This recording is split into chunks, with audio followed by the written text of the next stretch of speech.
제가 누굴까요? 많이 들어본 목소리죠. 우리 박용학 장로님이십니다. 과거에 극단에서도 오랫동안 이렇게 몸을 담고 일하셨던 경력이 있는 분이신데 목소리가 너무 좋아가지고 목소리에 취할 것 같습니다. 그렇지만 목소리만 좋다고 이렇게 하고 계시면 안 되고 내용을 잘 기억을 하시고 문제 하나하나 풀어가면서 배워보도록 하겠습니다. 자, 1번 보십니다. 세 사람은 무엇에 매여 있습니까? 여기 세 사람이 누구누구죠? 미련쟁이, 게으름뱅이, 거드름쟁이 이렇게 돼 있죠. 이 세 사람이 무엇에 매여 있느냐? 이 작품, 그러니까 철로역정이라고 하는 작품, 존 버년이 쓴 이 작품에는 그 등장 인물의 이름이 다 나와 있죠. 그 이름이 그냥 아무렇게나 지은 것이 아니고 영적인 특징들을 드러내는 이름들이죠.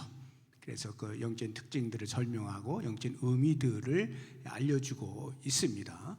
그러니까 그 이름들을 보다 보면 그래서 그 이름이 의미하는 영적인 어떤 특징들을 이렇게 살펴보게 되면 야, 이거 나하고 비슷한데 라는 생각을 할 수도 있을 것입니다. 그러면 그냥 그러고 넘어가는 것이 아니라 조심해야 되겠죠. 경계해야 될 것이고 또는 어떤 것은 본받아야 될 것이고 아마 그래야 이제 할 것인데요. 여기 미련쟁이, 게으름뱅이, 거드름쟁이 이 세 사람이 무엇에 매여 있느냐? 죄악에, 사탄에 매여 있는 것이죠. 우리 잠언 5장 22절을 보시면요, 악인은 자기의 악에 걸리며 그 죄의 줄에 매이나니 이렇게 되어 있어요. 죄의 줄에 매여 있다. 사스 그 쇠고랑을 찼다라고 되어 있잖아요. 그러니까 죄의 줄에 매여 있는 사람들입니다. 이 사람들은요, 교회 공동체 안에 있는 사람일 수도 있고 밖에 있는 사람일 수도 있어요. 교회 공동체 안에 있는 사람이라고 가정을 한다면 공동체 안에 있기 때문에 나는 구원받았지 하고 당연히 안도감에 쌓여 있을 겁니다. 그러다 보면 자연스럽게 죄에 대하여 민감하지 못하고 그냥 방치하게 될 때에 이 사람은 몸은 공동체 안에 있지만 신앙 공동체 안에 있지만 실제로는 신앙의 행위가 없다고 해도 과언이 아닌 사람입니다. 그래서 이 세 사람이 이제 크리스천이 언덕에 쭉 올라가는데 거기 세 사람이 있었잖아요. 근데 그 장소가 어디냐 하면 길에서 약간 벗어난 곳에 이렇게 돼 있어요. 길에서 약간 벗어난 거, 그 길이 뭡니까? 순례의 길, 천성을 향해 가는 그 길에서 약간 벗어난 거기서 잠을 자고 있다 이 말이에요. 그러니까 신앙 공동체 안에 있지만 실제로는 순례의 길에서 벗어나 있는 상태에 있는 사람들, 겉으로는 예수님을 믿는 것처럼 보이지만 죄 습관에 매여 있어서 실제로는 죽은 것과 다름이 없는 그런 사람이죠. 그래서 그 초대교회 당시에도 사도 요한이 환상 가운데에서 쓴 그 요한계시록을 보게 되면 그 소아시아 7교회가 소개되고 있는데 그 가운데 4대 교회를 소개할 때 이렇게 표현하고 있잖아요. 계시록 3장 1절을 보시면 4대 교회의 사자에게 편지하라. 하나님의 7 영과 7 별을 가지신 이가 이르시되 내가 내 행위를 아노니 내가 살았다 하는 이름은 가졌으나 죽은 자로다. 살았다 하는 이름이 있는데 사실은 죽었다. 이런 사람을 가리켜서 명목상, 이름은 있으나 명목상 그리스도인이라고 말해요. 그래서 영어로는 nominal Christian. 이름만 가진 그리스도인, 무늬만 그리스도인, 실제로는 그렇지 않은 이런 사람들. 이런 사람들은요, 영적인 일에 대하여 별로 관심이 없어요. 그러니까 그러한 일들에 내 시간을 투자하거나 물질을 투자하거나 에너지를 투자하는 것에 인색하죠. 자기의 영적인 상태가 얼마나 지금 위태로운가에 대하여서 관심이 없어요. 그래서 그것을 깨닫지 않는 한 결코 그들은 돌아서지 않습니다. 영적인 길로 다시금 나오지 않아요. 이런 사람들에게는 자극이 필요하죠. 그래서 죽음이 뭔지, 하나님의 심판이 뭔지, 심판의 결과인 지옥이 뭔지 이런 것들을 들어야 돼요. 그래서 영적인 자극을 받아서 깨우쳐야 비로소 순례의 길로 다시금 돌아설 수가 있게 되어지죠. 자, 두 번째, 크리스천이 잠자는 자들을 깨우고자 했다는 것은 그의 심령이 어떤 상태라는 것을 증거합니까? 그러니까 크리스천이 누워서 잠자고 있는 그 사람들을 발견하고는 그들을 깨우죠. 소리를 치지 않습니까? 진정으로 내가 구원받았다 하면 구원받은 사람은 그렇지 못한 사람, 영적으로 위급한 상황 가운데 놓여 있는 사람을 보고 결코 그냥 지나치지 못합니다. 반드시 당신 지금 위험한 상황이요 라는 사실을 알려주게 되어 있어요. 그래서 사도 바울이 예수 믿는 사람을 잡으러 다메섹으로 가잖아요. 그 길에서 예수님을 만나지 않습니까? 만난 다음에 그가 눈에 비늘 같은 것이 덮여져서 그냥 이렇게 봉사로 다메섹 도상에 다메섹 그 성으로 들어가잖아요. 그때 이제 주님께서 아나니아라고 하는 선지자를 통해서 바울을 만나라. 그래서 안수해라. 이렇게 해서 안수하니까 눈에 비늘 같은 것이 벗겨지잖아요. 그 다음에 바울이 한 일이 뭐냐 하면 제일 먼저 한 것이 세례를 받습니다. 그러니까 이제 예수님을 길에서 만났어요. 그리고 이제 예수 그리스도를 위해서 이방인의 사도로서 일을 해야 할 때 제일 먼저 표식이 있어야 되죠. 그래서 세례를 받아요. 그리고 두 번째가 뭐냐 하면 음식을 먹습니다. 밥을 먹고 몸이 이제 건강해야 뭘 움직일 거 아니에요. 그리고 세 번째로 한 게 뭐냐 하면 회당을 찾아가요. 그래서 그곳에서 복음을 전합니다. 사도행전 9장 20절을 보시면요, 즉시로 각 회당에서 예수가 하나님의 아들이심을 전파했다라고 되어 있잖아요. 이게 음식을 먹고 나서 회당을 찾아가서 바로 이렇게 한 거예요. 왜 이렇게 했을까요? 그가 예수님을 만나게 되니까 구원이 어디서 온다는 사실을 분명하게 인식하게 되어지는 순간, 그렇지 못한 자기 백성들, 유대인들, 자기 또한 그랬잖아요. 예수님을 만나기 전까지는 전혀 구원이 예수로부터 오는 것임을 알지 못하고 그저 구약 율법을 붙잡고 끙끙거리고 있던 사람들 아닙니까? 근데 그 사람들이 드디어 불쌍하게 보이기 시작하는 거예요. 그래서 너희들 나처럼 되면 안 돼. 나 이제 구원이 어디서부터 오는지를 알게 되었어. 그분은 바로 예수 그리스도야. 그리스도를 믿는 믿음으로 구원받게 돼. 이 사실을 전하지 않을 수가 없게 된 것입니다. 구약으로 보게 되어지면요, 이스라엘 백성들이 하나님의 선택된 백성임에도 불구하고 하나님의 말씀을 대변하는 선지자들의 말에 귀를 기울이지 않아요. 계속 삐딱선을 탑니다. 예레미야가 너무나 가슴이 답답해서 그들의 하는 짓을 보면 더 이상 하나님이 무엇을 말씀하시는지 알려주고 싶지 않아요. 그래? 니들 마음대로 한번 해봐. 너희들 어떻게 되는지 한번 보자. 이렇게 하고 싶은데 마음 깊은 곳에서는 그 백성에 대한 긍휼의 마음이 하나님의 말씀을 알려주지 않으면 여기가 불붙는 것 같아요. 그래서 말을 하지 아니할 수 없다라는 고백을 하거든요.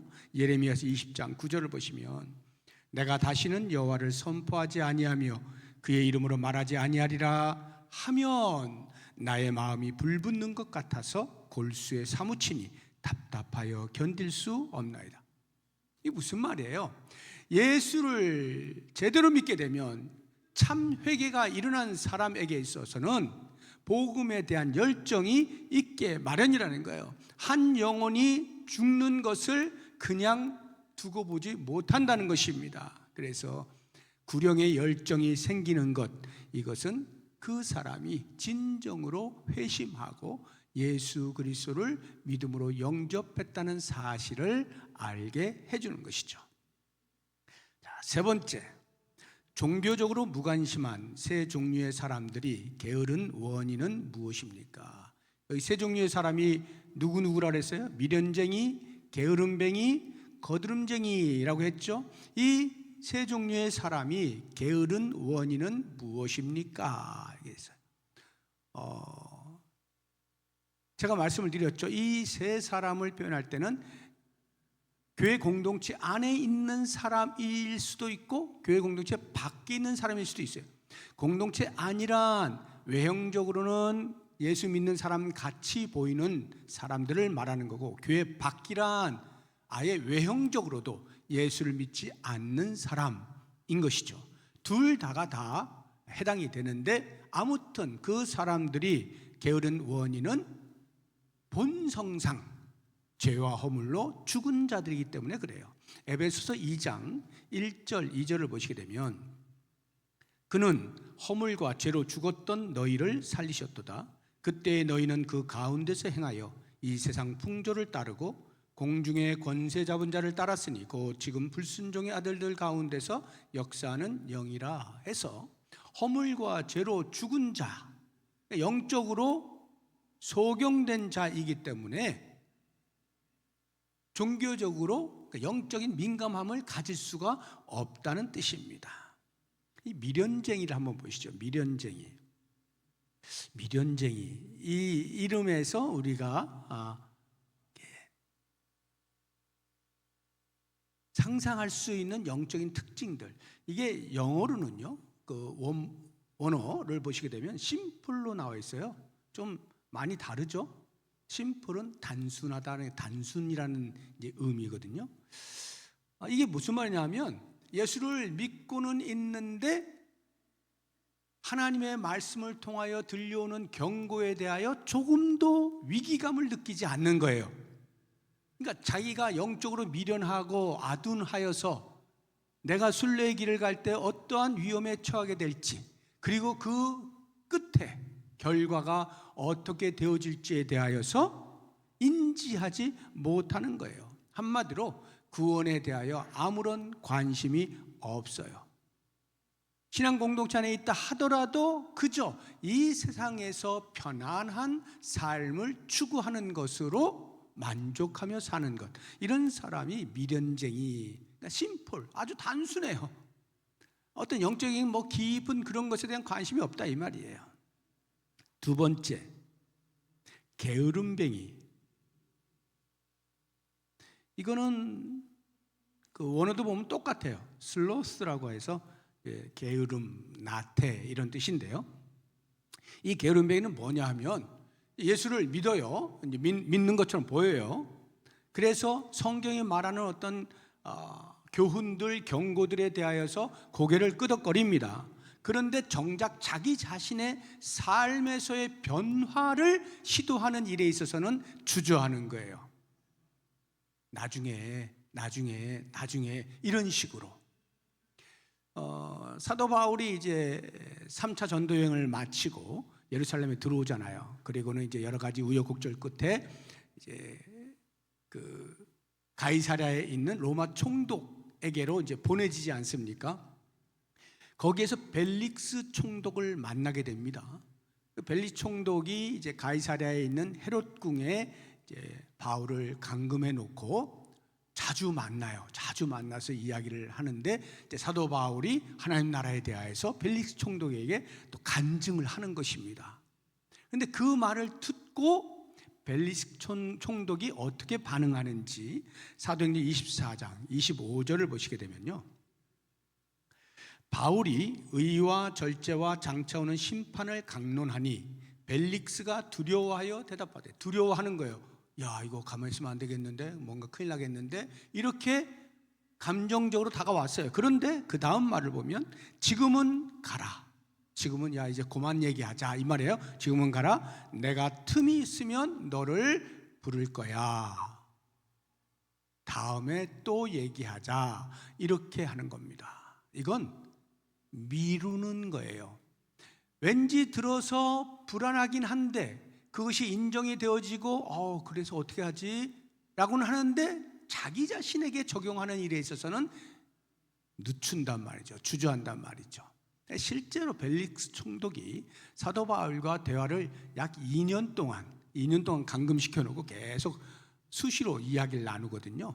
원래 목적은 혹시 그렇게 하다 보면 바울로부터 뭔가 나 좀 잘 봐주시오 하는 뇌물을 받지는 않을까 싶어서 거기에 목적이 있어서 대화를 나누긴 했습니다만, 그러니까 영적인 일에 대하여 듣게 되었을 때 왠지 두려움은 있으나 자기 자신에게는 적용시키지 않는 이런 어리석음이 있는 거죠. 그런데요, 이 영적인 일은요, 뒤로 미루어도 될 만큼 그렇게 간단한 것이 아니에요. 대단히 위험하죠. 왜냐? 세상의 끝날이, 주님의 다시 오시는 날이, 또는 내 생명이 불려가는 날이 언제인지를 모르잖아요. 오늘 내가 죽으면 나는 천국에 갈 수 있느냐 하는 이 전도 폭발의 질문 앞에 과연 누가 자신 있게 대답을 할 수 있겠느냐 하는 말이에요.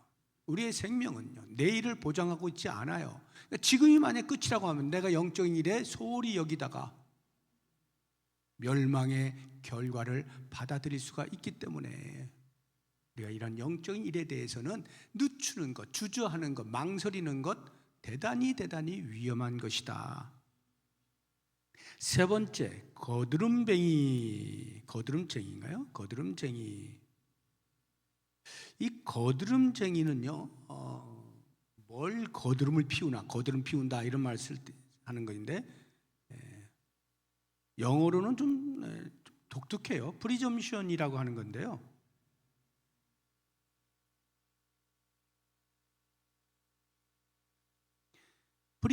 프리점션이라고 하는 게 이제 어떤 걸 가정하다, 추정하다 할 때 가정, 추정 이런 말인데, 또는 뭐 억측 이렇게도 말할 수가 있고요.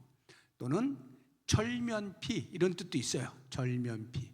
제가 볼 때는 이 철면피에 좀 더 가깝지 않나 하는 생각이 드는데, 그 이제 영적인 특징을 이제 보시게 되면 이 거드름쟁이는요, 내가 하나님의 은혜를 받아서 의롭게 되었다, 이게 너무 확신에 차 있어가지고, 그래서 내 구원은 결코 변개하지 않기 때문에 나는 더 이상 거룩한 삶에 대하여 그렇게 골머리 썩여가면서 고생하고 수고하고 노력할 필요가 없다고 생각하는 사람이 거드름쟁이에요. 나 예수 믿잖아, 나 예수 믿어, 나 신앙 공동체 안에 있잖아. 그러니까 꼭 내가 이렇게 막 열심히 해가지고 그것 때문에 내가 구원받는 것처럼 할 필요가 뭐 있어. 이미 나를 구원해 주셨는데. 이게 이단의 교리 중에 하나인데, 어떤 이단이라고 제가 자주 말씀드렸는데, 어떤 이단이 이런 교리를 말하죠? 한번 구원받으면 아무렇게나 살아도 돼 하고 윤리와 도덕에 대하여서 무관하게 사는 사람들, 구원파입니다. 구원파 들어보셨죠? 구원파. 구원파도 그 종류가 많은데, 대표적으로 요즘 그나마 이제 활동하고 있는 사람이 기쁜 소식 선교회라고 하는 박옥수 들어보셨습니까? 장충체육관이라든가 이런 큰 데서 막 집회하고 그러잖아요. 성경 집회 이렇게 하는데, 이 박옥수, 이게 다 구원파의 계열들입니다. 이런 데가 한번 구원받으면 변개하지 않기 때문에 어떻게 살아도, 내가 어떤 죄를 지어도 다 용서를 받는다, 이런 식의 이야기를 합니다. 그러니까 이런 사람들은 하나님으로부터 받은 은혜를 자기 방탕한 삶의 방패로 삼는 거예요. 유다서 1장 4절을 보시게 되면, 이는 가만히 들어온 사람 몇이 있음이라. 그들은 옛적부터 이 판결을 받기로 미리 기록된 자니 경건하지 아니하여, 그 다음 우리 하나님의 은혜를 도리어 방탕한 것으로 바꾸고, 여기 우리 하나님의 은혜를 도리어 방탕한 것으로 바꾸고, 은혜 받은 것을 자기의 방탕한 삶의 방패로 삼아서 마음대로 사는 사람, 거드름쟁이다 이 말이에요. 그러니까 잘못된 구원의 확신 때문에 죄 가운데 살아가면서도 나는 괜찮아 라고 착각을 하는 사람들을 거드름쟁이라 말하는 것입니다. 자, 이러한 세 종류의 사람들이 당연히 이러한 영적인 무지 때문에 자기를 방치해 놓고 있다 이 말이에요. 4번 보시겠습니다. 이들이 순례길에 들어선 목적은 무엇입니까? 여기 이들이 누구냐면 지금까지는 지금 이 세 종류의 사람들 말한 거고요. 4번부터는 다른 사람들입니다. 아까 본문에서 이하고 형식주의자와 위선자 이렇게 해놨죠. 형식주의자와 위선자. 형식주의자, 포멀리스트라래요. 위선자, 히포크리시인데 이거는 이제 위선이에요. 위선자는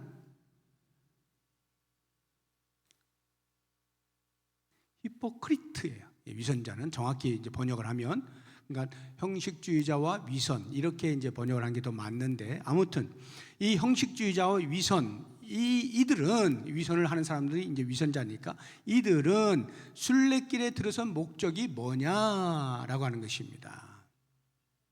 형식주의자, 위선자, 이 사람들은요 교회 밖의 사람들을 의미하는 것 아닙니다. 교회 안에 있는 사람들, 신앙 공동체 안에 있는데 형식주의자들이 있고 위선자들이 있어요.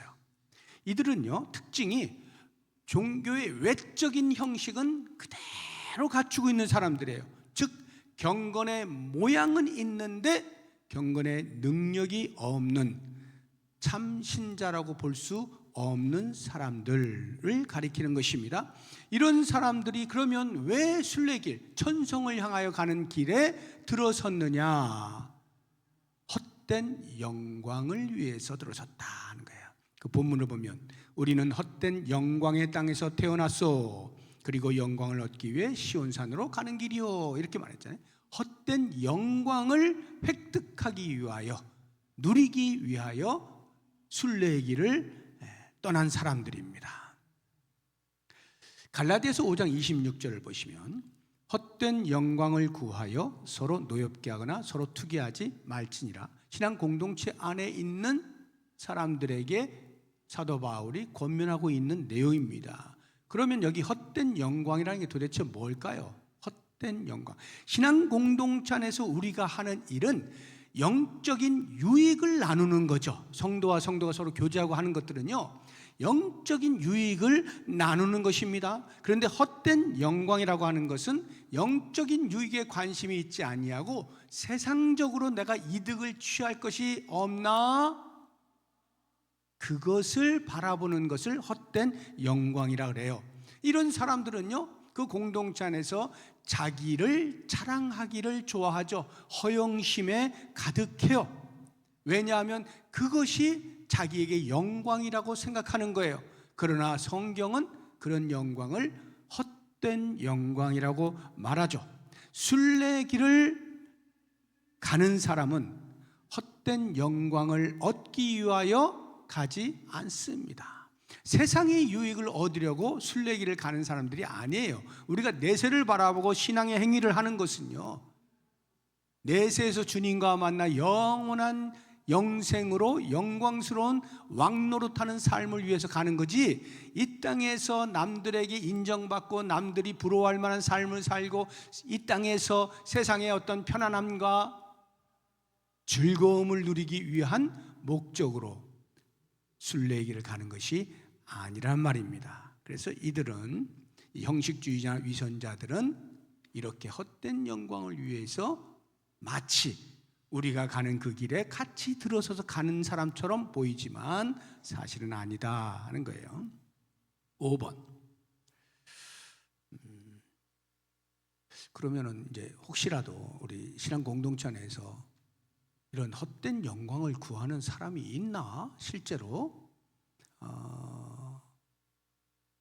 뭐 함부로 이렇게 판단할 수는 없는데요. 그런 조짐이 있는 경우가 있죠. 예를 들어서 정치인들이 평소에는 보이지 않다가 선거철이 되면 바쁘게 움직이죠.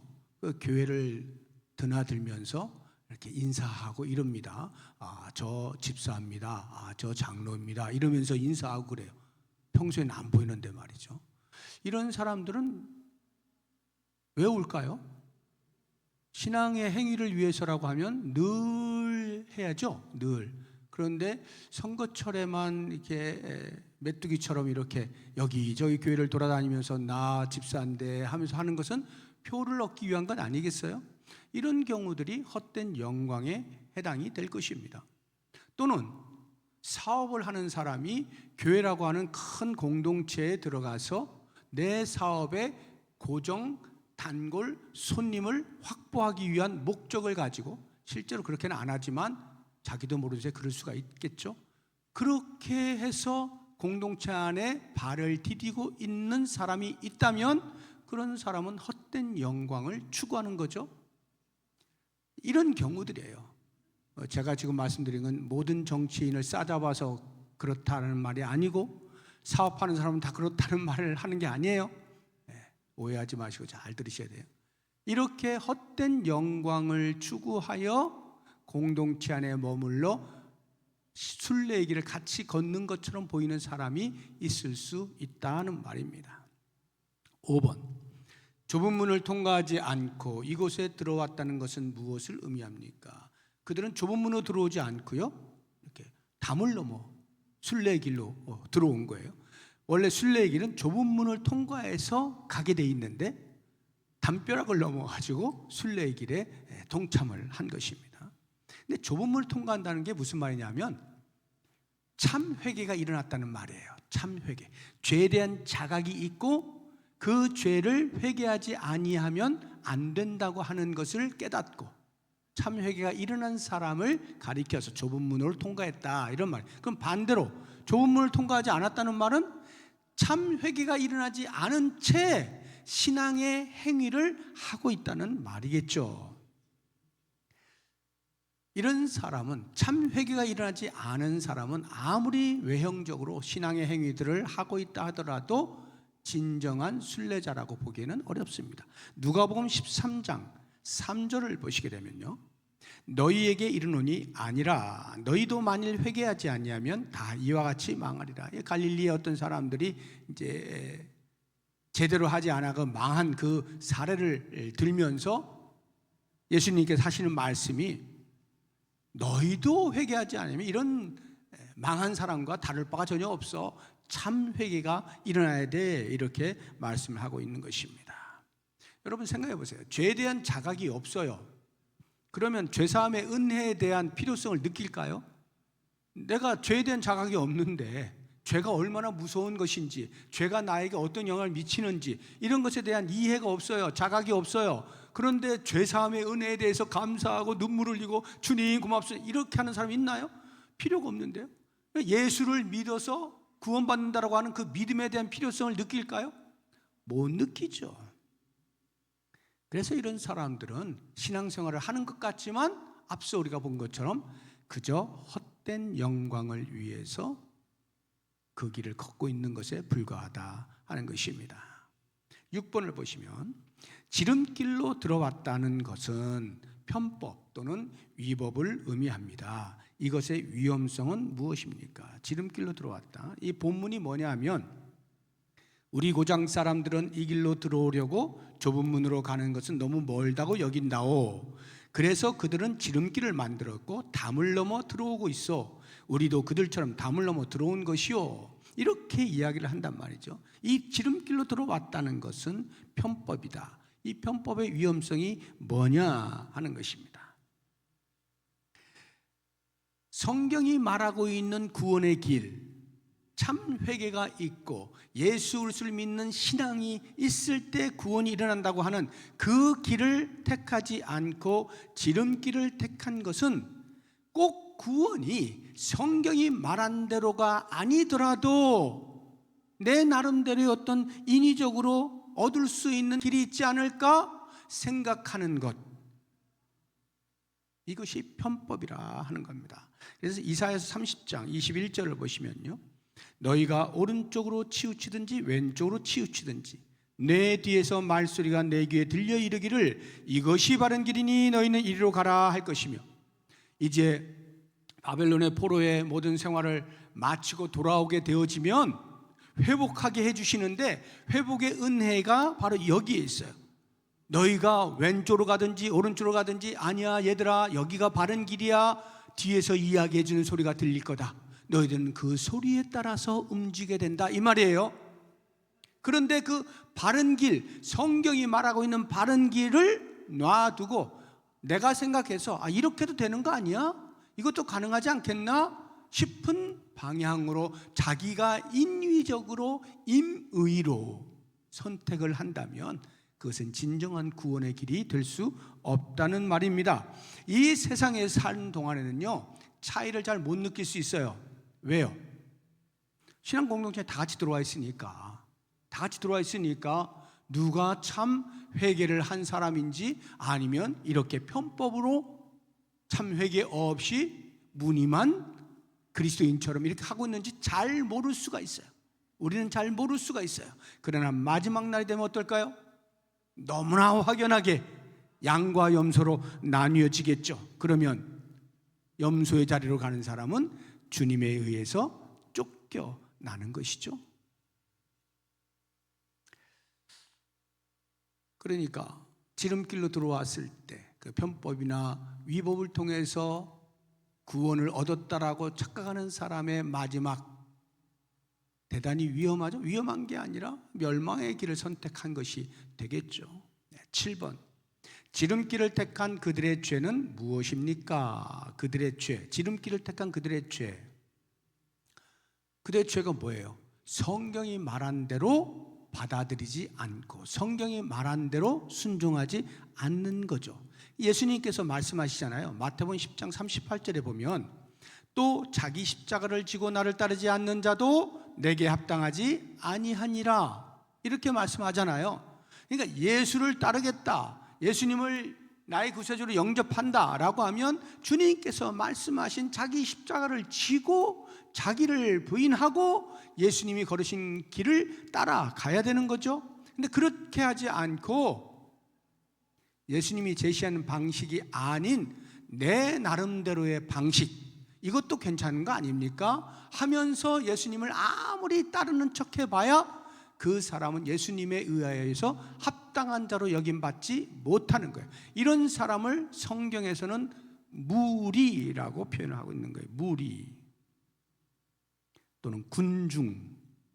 무리, 군중은요, 어느 때가 되면, 즉 자기가 원하는 바를 얻고자 하는 것이 그리스도를 통하여서 더 이상 취할 수 없다고 판단되는 그 순간 아무런 죄의식 없이 그냥 떠납니다. 무리와 군중은요, 언제든지 떠날 준비가 되어 있는 사람이에요. 이런 사람은 지름길을 택한 사람들이죠. 이들의 죄는 성경이 말하는 구원의 방식을 취하지 않은 것입니다. 그저 쉽게 신앙 고백하고 편안한 신앙생활, 이런 것으로만 만족하며 살 뿐, 정작 날마다 자기를 부인하고 자기 십자가를 지고 나를 따르라 말씀하시면 그건 좀 너무 심하죠. 그것까지는 제가 못하죠. 이렇게 된다 이 말이에요. 8번, 담을 넘어오는 것이 오래된 관습이라고 주장하는데 그들은 어디에 속한 사람들입니까? 여기 본문을 보시게 되면 이렇게 돼 있어요. 그것에 대해서는 당신이 골치를 썩일 필요가 없습니다. 왜냐하면 우리 고장 사람들은 관습으로 그렇게 해왔으며, 담을 넘어왔단 말이에요. 관습적으로 필요하다면 그것이 1000년 이상 행해져 왔다는 증거를 제시할 수도 있습니다. 이 관습이 1000년 이상 되어 왔다는 거예요. 그렇게 오랫동안 관습적으로 해온 건데 뭐가 그게 문제가 된다고 시비를 겁니까? 이렇게 말하는 거거든요. 형식주의자와 위선자가 말이죠. 여기 이제 존 버년이 이 소설을 쓸 때 1000년 이상 또는 뭐 관습 이런 말을 한 것은 무엇을 염두에 두고 한 말이겠어요? 로마 가톨릭 교회를 두고 한 말이겠죠. 로마 가톨릭 교회가 얼마나 역사가 오래됐어요. 천년 이상 내려오면서 계속해서 관습적으로 해오던 그런 것들이 있는데 네가 지금 왜 나에게 구원은 이렇게만 해야 돼? 라고 말하느냐 말이죠. 그런데 실제로 로마 교회가 실패한 이유 중에 하나가 바로 이 성경의 권위를 무시한 데 있잖아요. 성경의 권위보다 자기 교황의 권위를 더 위에 두고 자기들의 신앙의 관습을 더 중요시 여기죠. 대표적으로 로마의 그 교황이라고 하는 교황의 말은 언제든지 틀림이 없다라고 하는 교황 무호설이 있죠. 이것이 성경보다 크다 말이에요. 성경보다 커요. 성경의 권위보다 더 높아요. 그래서 성경에서 말했더라도 교황이 자, 이 말은 이런 거요 하고 달리 이야기하면 교황의 말이 더 권위가 있는 거예요. 그 말에 순종을 해야 되는 거예요.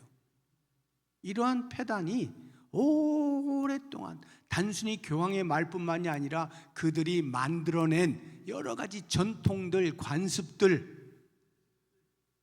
마리아 상을 두고 섬긴다든지 아니면 성자를 섬기는 그런 행위를 한다든지 천사 숭배 사상이라든지 뭐 이런 성경에 없는, 그러나 그들이 오랫동안 간섭적으로 해왔던 이런 것들을 중요하게 여긴다고 하면 그런 것을 통하여 구원은 결코 일어날 수 없는 것이죠.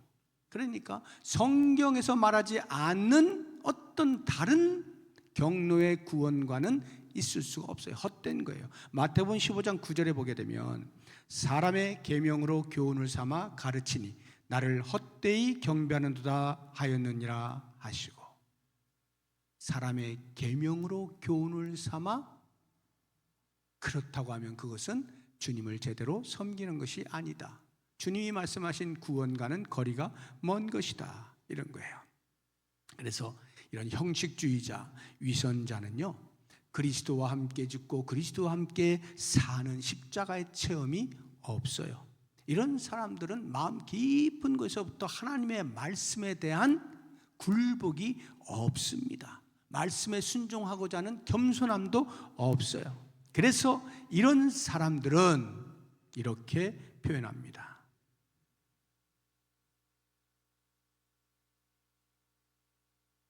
In the church, 교회 안에 있어요. 신앙 공동체 안에 있어요. 그러나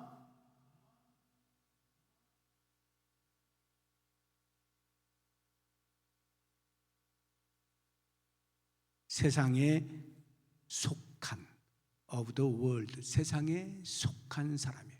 신앙 공동체 안에 발을 디디고 있지만 세상에 속한 사람들, 형식주의자, 위선자.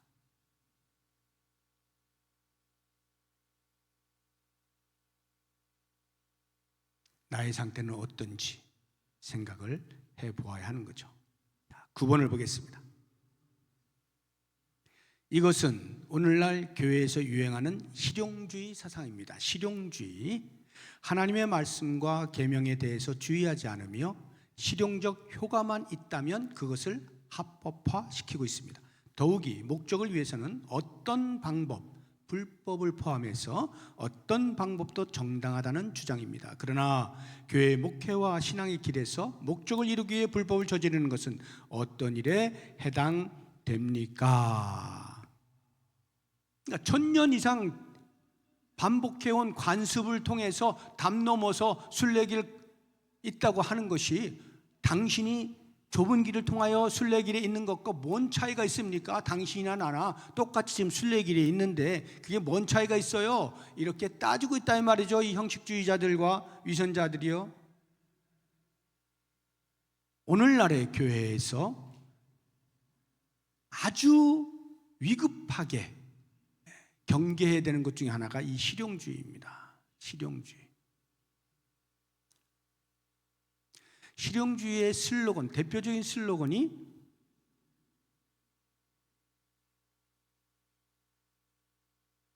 The bigger is the better입니다. 크면 클수록 더 좋은 거야, 이런 말이에요. 크면 클수록 좋다. 이게 무슨 말이냐면요, 결과만 좋으면 과정은 다 용서가 된다, 이 말이에요. 결과만 좋으면 과정은 전부 오케이. 아니, 오케이를 넘어서서 아예 그것이 정당화되어지고 진리로 선포되어지기까지도 합니다. 결과만 좋으면, 더 크면 무조건 괜찮은 거예요. 이 실용주의가 신학에 영향을 미친 것이 번영신학이라고 하는 거예요. 이 번영신학에 주도적으로 우리나라의 번영신학의 근간에서 활동했던 것이, 죄송합니다, 혹시 여러분 가운데 순복음교회를 다니셨던 분이 계시면 오해하지 말고 들어주세요. 순복음교회가 초창기에 50년대 60년대 우리나라 50년 60년대 초창기에 순복음교회가 이 번영신학에 뿌리를 두고 우리나라를 공략한 거예요. 그러니까 어마어마한 숫자가 여의도로 막 몰려갑니다. 여의도에서 뛰면 전부 순복음교회 성도예요. 엄청난 세계에서 제일 큰 교회를 만들어내지 않았습니까? 그러니까 그들의 모든 행위가 다 용서가 되는 거예요. 치유의 행위, 안수의 행위, 뭐 방언의 행위, 성경적이지 아니한 수없이 많은 것들이 성도들이 많이 모이니까 전부 다 괜찮은 게 돼버리는 거예요. 다 괜찮다는 거예요. 아니, 오히려 그렇게 해야 된다는 거예요. 그래, 심지어는요, 70년대 수없이 많은 장로교회가 이 순복음교회의 행위를 따라했습니다. 너도 나도 부흥회를 하면서 신유 집회를 하고 말이죠. 치유 집회도 하고, 또 방언 터뜨리고 막 웃는 거, 별 것들이 다 등장을 했습니다. 다 괜찮은 거예요. 많이만 모이면 괜찮다, 이 말이에요. 한마디로 결과 지향주의죠. 결과 지향주의. 우리 그런 말 있잖아요. 뭐로 가도 서울만 가면 된다. 서울만 가면 돼. 결과만 있으면 돼. 어디로 가든지 결과만 있으면 된다. 꽁 잡는 것이 매다. 매가 얼마나 큰 날개를 펼치고 멋있게 막 돌아다니고 날카로운 부리로 쫙 하는데 실제로 꽁을 못 잡아요. 꽁 사냥을 하는데, 그러면 그 매 아무것도 아니단 말이지. 아무리 못생기고 별 볼 일 없어 보이는 매도 꽁만 잡으면 그냥 그건 매야. 꽁 잡는 게 매라는 말이에요. 결과만 좋으면 과정은 상관없다는 거예요. 이걸 인본주의 사상이라 그래요. 인본주의 사상이에요. 그러니까 성경대로 사는 게 중요한 게 아니라 외형적으로 사람들에게 인정받을 결과치를 내는 것, 이게 중요하다라고 가르치는 게 인본주의. 이게 실용주의 영향에 의해서 나타난 것이죠. 그러니까 좁은 문을 통과해서 순례길을 들어왔든, 담을 넘어서 순례길로 들어왔든 순례길에 서 있으면 되는 거지 뭐 차이가 있어, 이렇게 말하는 거죠. 그런데 여러분, 과연 그렇을까요? 신앙 공동체가 결과만 있으면 될까요? 절대로 그렇지 않습니다. 결과가 중요하면요, 그 결과를 내기 위한 과정 역시도 신앙적이어야 되고 성경적이어야 합니다. 교회의 유익이 되기만 한다면 조금 편법 쓰면 어때? 조금 위법하면 어때? 교회의 유익이 되는데 괜찮지. 이것은 자기 합리화에 불과하고 탐심의 결과입니다. 지금은 많이 그렇게 하지 않는데, 과거에 한때 수양관 막 지으려고 할 때요, 수양관 많이 지은 때가 있어요. 우리 교회도 수양관이 있습니다만 수양관 많이 지을 때가 있어요. 막 저 산 높은 그런 데다가 다 깎아가지고 수양관 만들고 막 이랬단 말이죠. 그게 그냥 될까요? 녹지에는 그런 게 안 됩니다. 근데 그런 걸 할 수 있었던 건 뭘까요? 정치의 힘이 들어가는 거죠. 뭔가 아는 사람이 있는 거예요. 그래서 사바 해서 하는 거예요. 교회에 유익이 있죠. 수양관이 세워졌으니까.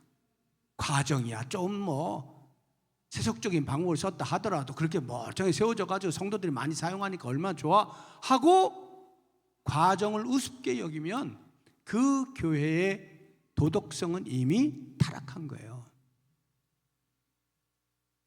이런 일이 교회 안에 부지기수인 것입니다. 그래서 마태복음 23장 25절에 보면 화 있을진저 외식하는 서기관들과 바리새인들이여 잔과 대접의 겉은 깨끗이 하되 그 안에는 탐욕과 방탕으로 가득하게 하는도다, 이렇게 나와 있어요. 겉으로는 멀쩡해 보이지만 사실 그 속엔 탐욕이 가득하단 말이에요. 그러니까 결과를 위해서 과정을 무시하는 것은 사실상 탐심 그 이상이 아닙니다. 이런 사람은요, 아까도 말씀드렸지만 마지막 날 주님으로부터 반드시 내쫓기게 되어 있어요. 마태복음 7장 21절 이하를 보시게 되면 아주 유명한 말씀이 있죠. 나더러 주여 주여 하는 자마다 다 천국에 들어갈 것이 아니요 다만 하늘에 계신 내 아버지의 뜻대로 행하는 자라에 들어가리라. 그날에 많은 사람이 나더러 이르되 주여 주여 우리가 주의 이름으로 선지자 노릇하며 주의 이름으로 귀신을 쫓아내며 주의 이름으로 많은 권능을 행하지 아니하였나이까 하리니, 이런 결과들이 있지 않았습니까? 그런데 예수님의 말씀은 그때에 내가 그들에게 밝히 말하되 내가 너희를 도무지 알지 못하니 불법을 행하는 자들은 내게서 떠나가라 하리라. 불법을 행하는 자들이라. 불법을 행하는 자들, 과정을 무시하는 자들, 불법을 행하는 자들아 내게서 떠나가라. 예수님께서 모른다고 말씀하신다 이 말이에요. 10번, 자신들의 신앙이 잘못되지 않았다고 주장하고 있습니다. 이들의 마음은 무엇으로 가득 차 있습니까? 당신과 우리 사이에 차이는 전혀 없습니다. 그저 당신이 우리보다 나은 점이, 다른 점이 있다면 그저 겉옷을 하나 걸친 것뿐인데 그게 뭔 차이가 있어? 이렇게 말하는 거거든요. 이게 뭐냐면 자기의라고 하는, 자기의, 자기의, 자기의. 이 자기의로 가득한 사람은 스스로 의롭다고 생각해. 나는 옳아, 내가 맞아, 이렇게 자기를 의롭다고 생각을 하는 거예요. 그러니까 종교 행위에 있어서 어느 누구보다도 나는 뒤처지지 않아 라고 자부를 하는 거예요.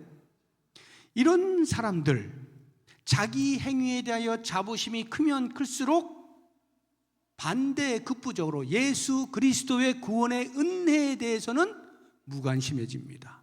별것 아니라고 생각합니다. 내 의의가 너무나 차고 넘치면요, 그리스도의 은혜가 별거 아닌 것처럼 여겨지게 되는 거예요. 이런 사람들은요, 자기의 신앙생활의 정당성을 사람들로부터 인정받기 위해 더욱더 외형적인 것에 관심을 두게 마련인 것입니다. 사람들이 보는 눈에 야, 저 사람은 신앙생활 잘한다, 너무 잘해 라고 칭찬받을 만한 것에 관심을 가지고 거기에 초점을 두고 모든 신앙의 행위를 맞추는 거예요. 이런 사람을 성경은 뭐라 그런다고요? 위선자다. 겉과 속이 다른 사람이다. 위선자라고 말하는 거예요. 그래서 이 위선자에 대해서 예수님이 이렇게 신랄하게 말씀하시잖아요. 마태복음 23장 27절 이하에 보면 화 있을진저 외식하는 서기관들과 바리새인들이여 회칠한 무덤 같으니 겉으로는 아름답게 보이나 그 안에는 죽은 사람의 뼈와 모든 더러운 것이 가득하도다. 이와 같이 너희도 겉으로는 사람에게 옳게 보이되 안으로는 외식과 불법이 가득하다. 사람들은 모를 수 있어요. 그러나 중심을 보시는 주님은 다 아시죠. 그러니까 이 땅에 있는 동안에는 어떻게 가려가면서 살 수 있을는지 몰라요. 그러나 마지막 날 주님 앞에 섰을 때는 어림도 없습니다. 주님 앞에 섰을 때 뭐 변명하고 핑계대고 뭐 감추고 절대 그럴 수 없어요. 다 드러나게 돼 있어요. 그러니까 바로 구별이 되는 거죠. 11번, 종교적인 형식을 갖추고 있으면 구원을 받는다고 생각하는 것은 무엇에 해당합니까? 종교적인 형식을 갖추고 있으면 구원을 받는다? 종교적인 형식이 뭐 어떤 것들이 있을까요? 우리가 흔히 하는 신앙 행위가 다 종교적인 형식이에요. 예를 들어 주일에는 성수해야 됩니다. 예배드려야 됩니다. 기도 생활해야 됩니다. 성경 많이 읽어야 됩니다. 헌금 생활 잘해야 됩니다. 교회에서 봉사 생활해야 됩니다. 이런 것들 전부 종교적인 형식들이죠. 그 형식이 나쁘다고 말하는 게 아니에요. 형식주의가 나쁜 거예요. 그것들로 구원받을 수 있다라고 생각하는 것이 잘못됐다는 말이에요. 그 행위가 잘못된 게 아니라 당연히 우리는 주일에 예배 드려야 되죠. 당연히 헌금 생활해야 되죠. 당연히 말씀 읽고 기도 생활하고요, 봉사해야 되죠. 그러나 그것으로 구원받을 수 있다, 그것이면 다 된다라고 생각하는 여기에 문제가 있다는 말입니다. 우리의 구원은요, 이런 외형적 종교 행위에 있지 않아요. 아무리 이런 것들을 잘해도요, 그것으로 구원받을 수 있는 사람은 없어요. 왜? 율법에 있어서 아무리 모든 걸 다 지키는 것 같지만 한 가지만이라도 놓치면 그 사람은 전부 어긴 것과 다름이 없다라고 성경은 말합니다. 야고보서 2장 10절을 보면 누구든지 온 율법을 지키다가 그 하나를 범하면 모두 범한 자가 된다라고 말하고 있죠. 그래서 갈라디아서 3장 10절을 보게 되면 사도 바울이 무릇 율법 행위에 속한 자들은 저주 아래에 있나니 기록된 바 누구든지 율법책에 기록된 대로 모든 일을 항상 행하지 아니하는 자는 저주 아래에 있는 자라 하였습니다. 이게 무슨 말이에요? 율법을 처음부터 끝까지 몽땅 다 지키지 못하는 한 그 사람은 전부 저주 아래에 있는 것이다. 한 가지만 어겨도 다 저주 아래에 있는 거야. 이렇게 이야기를 하는 거예요. 그러니까 한마디로 말해서 율법을 지키는 것으로는 구원받을 길이 없다는 말이죠. 그런데 그것으로 구원받는다 생각하면 당연히 착각을 하고 자기 종교 감성에 젖어 있는 거죠. 이 종교 감성이라고 하는 거예요.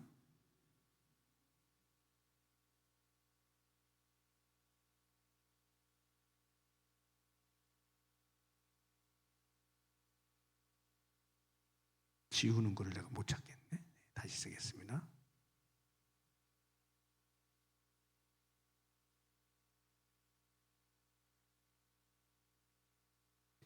종교 감성이라고 하는 거.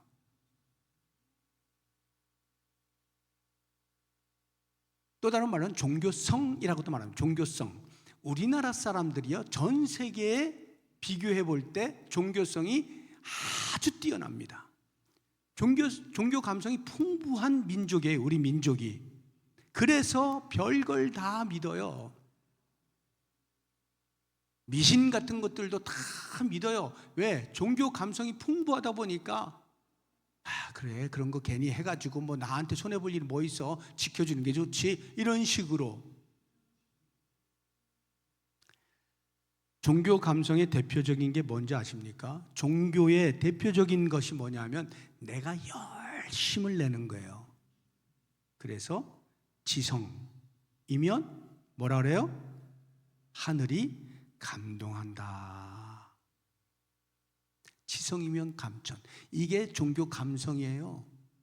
나의 종교적 열심으로 무엇인가를 이루어낼 수 있다라고 판단하는 거죠. 그러나 기독교는 뭐라 그래요? 아니라는 거예요. 이게 아니라는 거예요. 우리의 구원은 철저하게 위로부터 밖으로부터 온다라고 이야기를 하는 거예요. 그러면 우리의 종교적인 열심은 뭐냐? 구원받은 자가 구원을 베푸신 주님께 너무도 감사해서 감격적으로 자연스럽게 반응하는 행위가 우리의 열심이에요. 구원을 위하여 열심을 내는 것이 아니라 구원받은 자의 감사의 자연스러운 반응으로 구원 그 이후의 삶을 살아내는 거죠. 12번, 크리스천이 자신의 옷에 대해 설명했습니다. 무엇을 깨닫고 있으며 무엇을 인정하는 것입니까? 지금 크리스천이 겉옷을 걸치고 있다 이 말이에요. 그 겉옷은 주님께서 주신 겉옷이에요. 내가 전에는 누더기를 입고 있었는데 그것을 벗겨주시고 겉옷을 입혀주세요. 그 겉옷이 뭐냐면 의의 옷, 그리스도로 옷 입는 것을 말하는 거예요. 그러니까 크리스천은 자기의 행위로서는 구원받을 수가 없고 하나님의 심판에 직면할 수밖에 없어요. 오직 예수 그리스도를 믿는 믿음, 그리스도로 옷 입은 자만이 하나님 나라에 들어갈 수 있음을 인정하는 것, 이것이 옷 입었다라고 하는 말이에요. 그래서 히브리서 2장 3절을 보면 우리가 이같이 큰 구원을 등한히 여기면 어찌 그 보응을 피하리요? 이 구원은 처음에 주로 말씀하신 바에 들은 자들이 우리에게 확증한 바다. 주님으로부터 오는 이 구원을 등한히 여기면 안 된다. 아무리 내가 종교적인 열심을 가지고 공동체로부터 많은 사람들에게 인정을 받고 정말 당신 대단합니다라고 말을 해도 우리는 주님의 구원 앞에 무릎을 꿇고 겸손히 주님의 은혜로 내가 이렇게 삽니다. 모든 것이 주의 은혜입니다. 내가 나 된 것은 주님의 은혜 때문입니다. 정상적인 신앙생활을 하는 사람 전부 다 이렇게 고백하게 돼 있어요. 그래요, 내가 여러분들의 칭찬을 받을 만하죠. 그렇죠. 자기 자랑하는 사람은 없어요. 정상적인 신앙생활 하는 사람은요, 그리스도의 구원의 은혜 앞에 머리를 숙이게 돼 있고 모든 것이 은혜입니다. 은혜입니다. 너무나 자연스럽게 그렇게 말하게 되어 있죠. 13번, 두루마리가 천성문에서 어떻게 증거의 역할을 합니까? 이 두루마리 두 마리를 쥐어서 순례길을 가는 동안에 계속 읽는다 이렇게 이야기하고 있잖아요. 이것이 마지막 때 천성문 앞에서 어떤 증거의 역할을 하느냐는 거예요. 두루마리가 뭐예요? 성경을 말하는 거죠. 이 성경이 우리가 천성문에 있을 때 어떻게 증거해요? 성경에서 말하고 있는 구원의 방식, 죄에 대한 자각으로 말미암아 참 회개를 하고 예수 그리스도를 구세주로 고백하는, 영접하는 믿음, 이것으로 내가 구원받는다라고 하는 것, 성경이 말한 대로 내가 받아들이고 인정하는 것, 그리고 더하기 순례길을 가는 동안에 계속 성경을 읽으면서 간다고 했잖아요. 그것이 마지막 날 그 천성문에서 어떤 증거가 돼요? 내가 이렇게 구원을 받아서 성경이 말한 대로 구원받은 자는 이렇게 살아야 돼 라고 하는 영적인 삶에 대하여서 그대로 순종하여 살아낸 모든 과정, 그 삶, 내가 예수 그리스도로 말미암아서만 구원받는다라고 하는 칭의적 구원과 영화를 향한 성화적 구원, 이 두 가지를 함께 성경을 통하여서 계속 나 자신을 채찍질하면서 살아온 그것이 내 천성문에서 들어갈 수 있는 증거가 된다 이 말이죠. 그래서 예레미야서 31장 33절을 보게 되면, 그러나 그날 후에 내가 이스라엘 집과 맺을 언약은 이러하니 곧 내가 나의 법을 그들의 속에 두며 그들의 마음에 기록하여 하나님의 말씀을 내 마음에 두어서 그 말씀대로 살아가게 하는 것을 통하여 나는 그들의 하나님이 되고 그들은 내 백성이 될 것이라. 하나님의 백성, 하나님 나라의 백성됨을 증명하게 되어진다 이 말이에요. 14번, 결국 형식주의자와 위선자에게는 무엇의 증거가 없습니까? 이들은 결국 어떻게 됩니까? 어떤 증거가 없어요? 회개의 증거, 참 회개의 증거가 없어요. 예수를 믿는 믿음으로 말미암아 구원받는다고 하는 그 믿음의 증거가 없는 거예요. 그냥 종교적 형식을 통해서 믿음을 흉내내는 것뿐이죠. 그렇지만 정작 그들은 은혜의 수단에서 제외가 되어 있기 때문에 아무런 구원의 능력이 나타나지 않죠. 베드로후서 1장 8절 9절을 보면, 이런 것이 너희에게 있어 흡족한즉 너희로 우리 주 예수 그리스도를 알기에 게으르지 않고 열매 없는 자가 되지 않게 하려니와, 이런 것이 없는 자는 맹인이라 멀리 보지 못하고 그의 옛죄가 깨끗하게 된 것을 잊었느니라. 이런 사람들은요 순례길을 완주할 수 없죠. 중간에 다 떨어져 나갈 수밖에 없어요. 그래서 참 성도와 아닌 자의 차이에 있어서 시간이 흐르면 흐를수록, 즉 예수 그리스도 다시 오시는 그날 마지막 날을 향하여 가는 시간이 흐르면 흐를수록 위선자들은, 형식주의자들은 빛을 잃어가요. 그런데 참 회개한 자, 참 성도는요 시간이 흐르면 흐를수록 점점 빛이 더 밝아지는 겁니다. 그래서 제대로 예수 믿는 사람은요 나이가 들어가면 들어갈수록요 어떤 활동에 있어서는 육체의 제한이 있기 때문에 힘들어지니까 봉사하는 시간도 줄어들고 다 할 수 있지만, 그리스도인이라고 하는 그 빛을 바람에 있어서는 더욱더 밝아질 수밖에 없는 거예요. 이게 정상이에요. 그러니까 정상적인 신앙인은 시간이 흐를수록, 나이가 들어갈수록 더 밝은 빛을 낸다는 사실을 잊지 않는 한 우리의 삶은 언제나 의미가 있어요. 우리의 삶은 언제나 누릴 수가 있어요. 예수 믿는 사람답게 답게 살아가는 삶을 누려갈 수가 있는 것이죠. 마지막 15번, 크리스천의 말을 비웃는 이유는 무엇입니까? 이 형식주의자와 위선자는요, 크리스천이 아무리 이야기를 해줘도요, 흥 비웃어요. 서로 쳐다보면서 웃을 뿐이에요. 왜 그럴까요?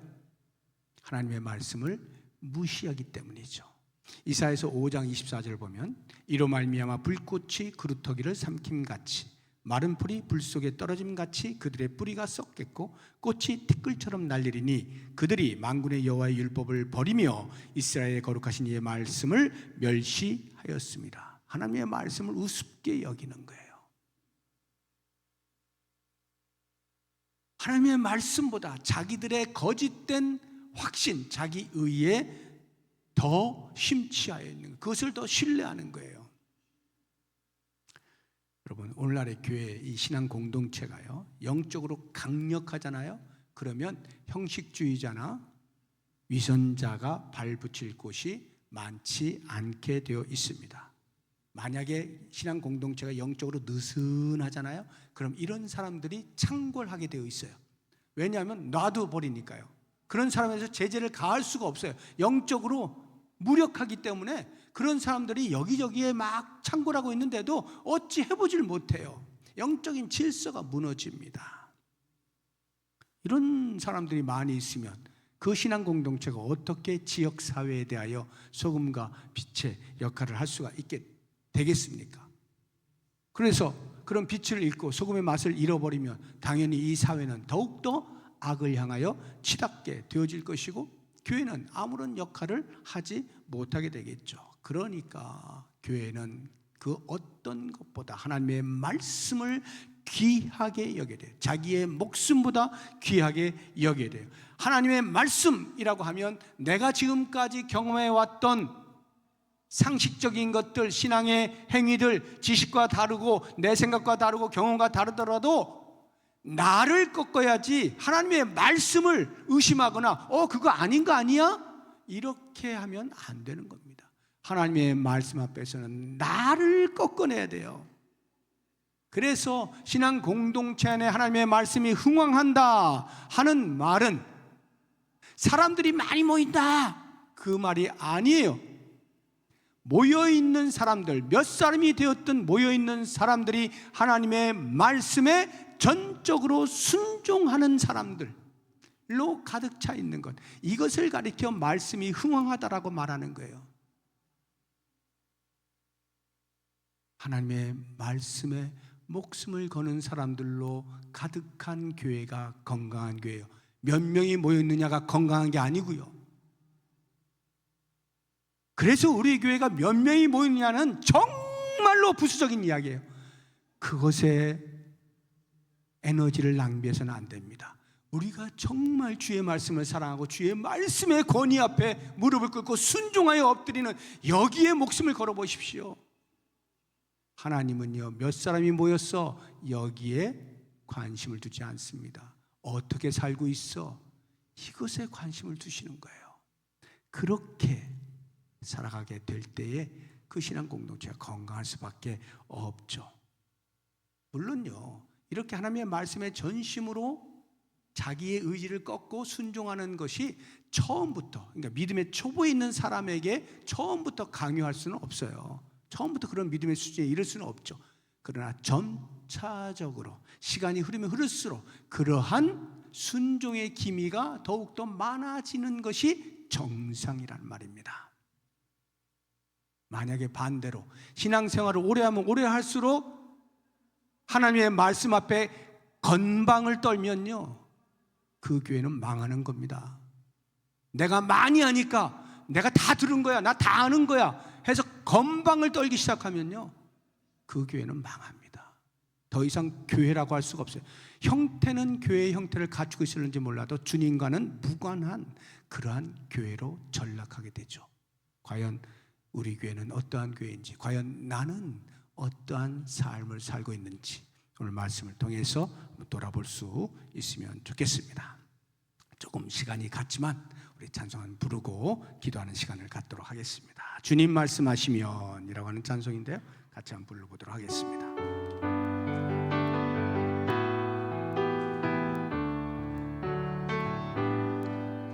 주님 말씀하시면 내가 나아가리다. 주님 뜻이 아니면 내가 멈춰서리다. 나의 가고 서는 곳 주님 뜻에 있으니 오 주님 나를 이끄소서. 주님 말씀하시면 말씀하시면 내가 나아가리다. 주님 뜻이 아니면 내가 멈춰서리다. 나의 가고 서는 곳 주님 뜻에 있으니 오 주님 나를 이끄소서. 뜻하신 그곳에 그곳에 나 있기 원합니다. 이끄시는 대로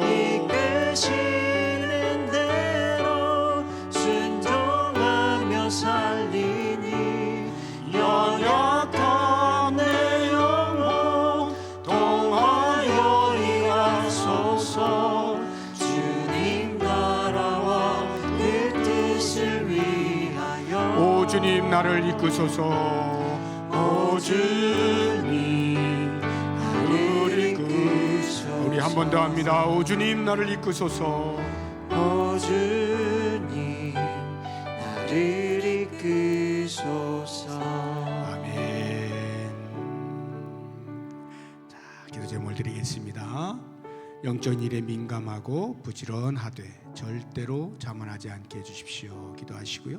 두 번째로 형식주의와 위선을 벗어던지고 참 성도의 길을 걷게 해주십시오. 기도하시고 신앙의 관습이 아닌 하나님 말씀에 순종하여 건강한 신앙 공동체를 세워가게 하옵소서. 기도하시고 특별히 5월 가정의 달을 맞아서 가족 구성원 간의 신앙과 관계의 회복이 있게 하옵소서. 기도하시고요. 우리 마지막 다섯 번째로 이제 이번 주일에 오시게 되는 최성묵 목사님의 사모님이신 김영숙 선교사님이 건강에 약간의 이상이 있어서 검진차 오시게 되었는데 육체의 치유와 회복을 허락하여 주옵소서. 이렇게 함께 동성으로 기도하겠습니다. 하나님 아버지, 오늘도 주의 말씀을 배울 수 있게 해주신 것 감사합니다. 우리가 영적인 일에 민감할 수 있게 해주시고 부지런할 수 있게 해주시되 결코 자만하지 않고 겸손히 주의 말씀에 귀를 기울일 수 있도록 도와주시길 원합니다. 율법을 잘 지키는 것으로 종교적인 형식을 잘 이행하는 것으로 내가 구원받았다 착각하지 않게 하여 주시기를 원합니다. 모든 위선의 탈을 벗어던지게 하여 주시고 참 성도가 걸어가야 할 순례길을 올곧이 걸어갈 수 있도록 도와주시기를 원합니다. 우리가 오랜 세월 신앙의 삶을 살다 보면 우리도 모르게 관습에 젖어서 그것이 하나님의 말씀보다 더 권위 있는 것처럼 착각을 하는 어리석음에 빠질 때가 있습니다. 주님 원하옵나니 주님의 말씀 앞에서 우리의 모든 신앙적 관습과 전통들을 내어 던질 수 있게 하여 주시고 새롭게 변화되어질 것을 두려워하지 아니하고 말씀에 따라서 온전한 신앙의 공동체를 계속하여 세워갈 수 있도록 인도하여 주시기를 원합니다. 모든 가정의 달입니다. 우리의 사랑하는 가족 구성원들 무엇보다 먼저 신앙의 회복이 있게 하여 주시고 관계에 있어서 껄끄러운 것들이 있었다고 한다면 이번 기회를 통하여 기도하면서 예수 그리스도를 주인으로 모시면서 온전한 관계 회복이 일어날 수 있도록 도와주시기를 원합니다. 이기현 선교사님 붙들어 주셔서 건강검진을 받는 동안에 병명이 확연히 드러날 수 있도록 도우시고 바른 진단에 따른 큰 처방이 있을 수 있도록 도와주시기를 원합니다. 이러한 일들을 위해서 필요한 것들이 있다면 주님께서 채워주시고 무엇보다도 건강의 회복이 있게 하여 주시고 다시금 주의 나라를 위해서 열심히 일할 수 있는 건강을 허락하여 주시옵소서. 이제 삶의 현장으로 나아가는 우리 모든 성도들의 발걸음에 동행하여 주시기를 원하고 예수님의 이름으로 기도드립니다. 아멘. 하나님 아버지 감사합니다. 오늘도 배운 말씀을 통하여서 우리의 삶을 돌아보게 하시고 우리 신앙 공동체를 돌아보아서 주님께서 기뻐하실 만한 삶을 살아가게 하시고 주님이 주신 구원의 은혜에 감격하여 구원받은 자의 마땅한 삶을 바르게 살아낼 수 있도록 하시고 우리 교회가 그러한 성도들로 가득하여서 이 지역사회의 참 빛과 소금의 역할을 바르게 감당할 수 있도록 도와주시옵소서. 이제 삶의 현장으로 나가는 모든 성도들의 발걸음에 동행하여 주시기를 간절히 원하옵고 예수 그리스도의 이름으로 기도하오며 이제는 우리 주 예수 그리스도의 은혜와 하나님의 사랑과 성령의 교통하심이 주의 말씀에 온전한 순종을 통하여 하나님의 뜻을 이루어드리기로 다짐하는 주의 백성들 머리머리 위에 이제로부터 영원토록 함께 있을지어다. 아멘.